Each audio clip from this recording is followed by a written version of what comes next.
Si tu ne veux pas avoir de problème lorsque tu bavardes avec quelqu'un, souviens-toi de toujours utiliser le mot « pourquoi » au lieu de « quoi ».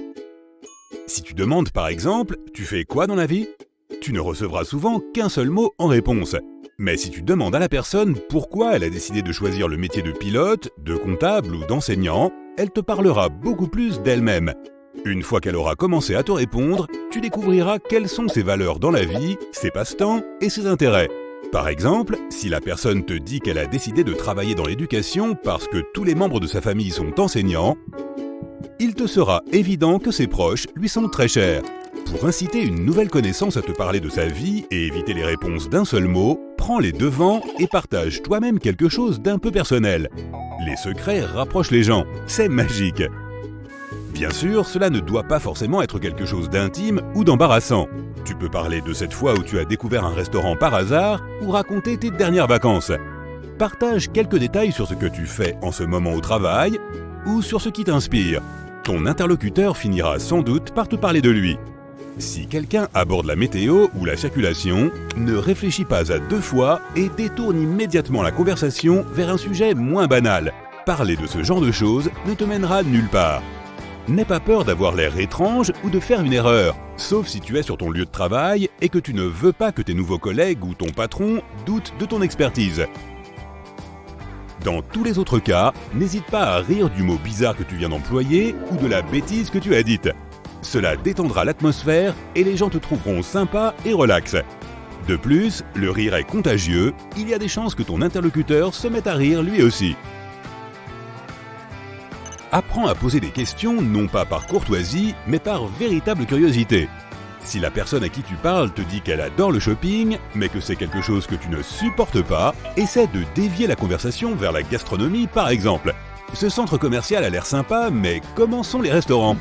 Au fait, tu aimes les plats italiens ? Tu feras ainsi en sorte que la conversation devienne intéressante pour vous deux. Ne fais pas semblant de t'intéresser à quelque chose que tu n'aimes pas vraiment. C'est toujours assez transparent et la personne ne te fera pas confiance.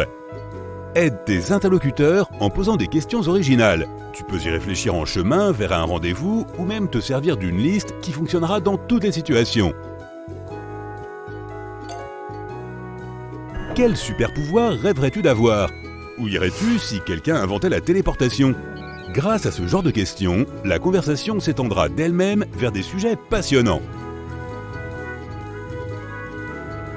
Demande des conseils à tes futurs nouveaux amis. Chacun a son domaine d'expertise, et si tu connais les centres d'intérêt d'une personne, elle peut devenir pour toi une merveilleuse source d'informations. Les gens aiment qu'on s'intéresse à eux et se sentir utile. Essaie de te souvenir du nom de tous les interlocuteurs et d'autant de détails que possible. Si une personne que tu viens de rencontrer ou que tu n'as vue qu'une seule fois dans ta vie se souvient de ton nom, cela te donnera une impression d'importance et tu seras flatté. Alors, appelle la personne par son nom toi aussi et souviens-toi de son métier, de son université, de ses meilleurs amis et de ses animaux de compagnie. C'est l'un des moyens les plus faciles de faire bonne impression sur quelqu'un. Pour que ta relation avec quelqu'un passe à un niveau supérieur, essaie de chuchoter de temps en temps. C'est une forme de communication intime qui rapproche les gens. Pour renforcer l'effet, penche-toi légèrement comme si tu voulais partager un secret. Mais sache tout de même garder une distance respectueuse. La personne se penchera instinctivement vers toi pour mieux entendre. Complimente ta nouvelle connaissance, mais n'en fais pas trop non plus. Dis-lui que son travail est intéressant, qu'elle s'habille avec goût ou possède une bonne énergie. On se sent tout de suite à l'aise avec toi est un bon point de départ. Encourage la personne à parler d'elle. Demande-lui de te parler de ses réussites ou de ses mérites, puis montre que tu es surpris. C'est vrai ? Tu as vraiment fait ça tout seul ? C'est vraiment incroyable ! La personne ne pourra alors que se sentir flattée. En conséquence, vous vous sentirez tous les deux détendus et à l'aise. Tu peux aussi essayer de complimenter quelqu'un à la troisième personne. Dis qu'un ami à toi a remarqué son excellent sens du style, ou que tu as bien vu que ses efforts au travail ont été récompensés. Ça fait toujours plaisir à entendre. Lève les sourcils lorsque tu rencontres des gens. Cela leur permet de savoir que tu es une personne avenante. Le cerveau humain reconnaît ce signal même à distance. Il indique immédiatement qu'une personne est agréable et communicative. Mais ne fixe pas les gens lorsque tu lèves tes sourcils ou que tu les fronces. Cela peut être dérangeant. La personne avec qui tu es en train de parler ne se sent pas vraiment à l'aise avec toi? Regarde ses pieds. S'ils sont pointés dans la direction opposée, c'est que ton interlocuteur désire consciemment ou inconsciemment partir le plus vite possible. C'est la même chose si tu remarques que la personne s'écarte de toi constamment, même s'il ne s'agit que d'un simple pas en arrière. Si elle croise ses bras ou ses jambes, ou les deux en même temps, c'est peut-être que la personne est mal à l'aise ou sur la défensive. Vous avez peut-être des vues trop différentes. Mais il est possible qu'elle ait simplement l'habitude de se tenir ainsi. Si tu es inquiet, cela ne fait jamais de mal de s'assurer que quelqu'un est à l'aise dans une conversation. La personne à qui tu es en train de parler se balance-t-elle d'un côté à l'autre? Elle aime peut-être beaucoup la musique que vous écoutez, mais c'est peut-être aussi le signe qu'elle préférerait s'en aller. Pour détendre la situation, le meilleur moyen est de lui dire que cela ne te dérange pas si elle s'en va.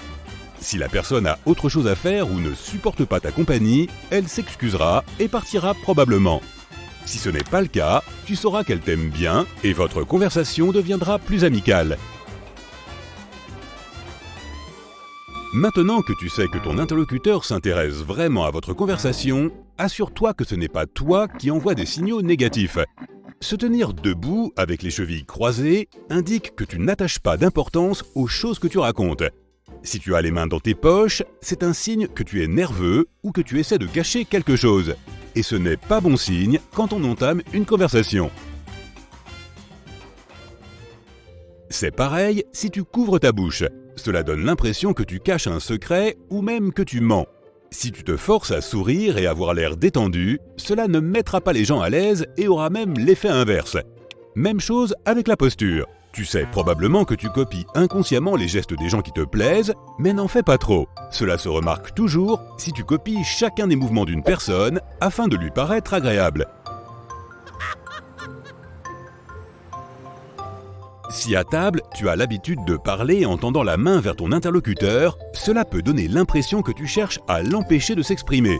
Si tu ne te sens pas à l'aise dans les situations sociales et que cela t'empêche de rencontrer de nouvelles personnes, essaie quelques techniques qui t'aideront à te détendre en public. Pense au pire des scénarios. Si tu dis une bêtise ou si tu oublies quelque chose, est-ce qu'on va se moquer de toi ou partir à la seconde même? La plupart du temps, les gens ne remarqueront même pas ton erreur.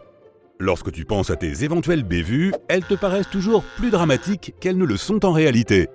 Réfléchis aux situations les plus terrifiantes pour toi et trouve-leur une solution avant de t'engager à la rencontre d'une nouvelle personne. Si tu crains de ne pas savoir comment commencer, un simple bonjour fera l'affaire. Si tu as peur de n'avoir rien à dire, prépare une liste de sujets qui te passionnent. Tu trouveras forcément quelque chose qui intéressera les autres.